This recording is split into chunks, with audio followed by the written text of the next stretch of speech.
வணக்கம் sir. Sensor கட்டணர்களுக்கு வணக்கம். இன்னைக்கு நம்ம வந்துட்டு எதை பற்றி பார்க்க போகிறோம்னா, நம்ம டிவிக்கு வந்துட்டு வளர்ந்து வந்ததே 2024லேருந்து தொடக்கப்பட்டது. அப்போ வந்து நாடாளுமன்ற தேர்தல் நடந்ததில்ல, அதில் வந்து நம்ம போட்டிட்டு இருந்தா டிஎம்கேக்கு வந்து சரியான சவாலாக இருந்திருக்கும். அதை ஏன் நம்ம பண்ணலை? தவேகா ஆரம்பிச்சதே சட்டமன்ற தேர்தலை நோக்கி, சட்டமன்ற தேர்தலை கருத்தில் கொண்டு தான் தமிழக வெற்றி கழகம் ஆரம்பிச்சது.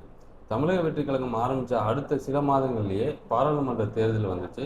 அப்போது எங்கள் கட்டமைப்புகளை உறுதிப்படுத்திட்டு வந்ததுனால அந்த தேர்தலை தவிர்த்து, இன்னொன்று முக்கியமான விஷயம் என்னன்னா, சட்டமன்ற தேர்தல் தமிழ்நாட்டு அரசியலை நோக்கி தான் தமிழக வெற்றி கழகத்தை துவங்கினதுனால அதை தவிர்த்தோம். பட் அடுத்து வர அனைத்து தேர்தல்களையும் மிக தீவிரமாக தமிழக வெற்றி கழகம் பங்கு பெறும்.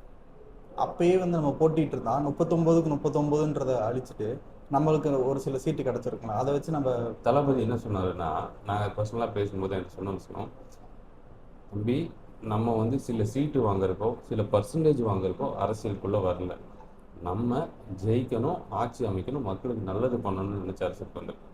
அதனால நீங்கள் வந்திருந்தா கொஞ்சம் பர்சன்டேஜ் ஓட்டு போய் சிதறி இருக்கும், அவங்க தோற்றுருப்பாங்க, இவங்களுக்கு வாய்ப்பு கிடைச்சிருக்கும்.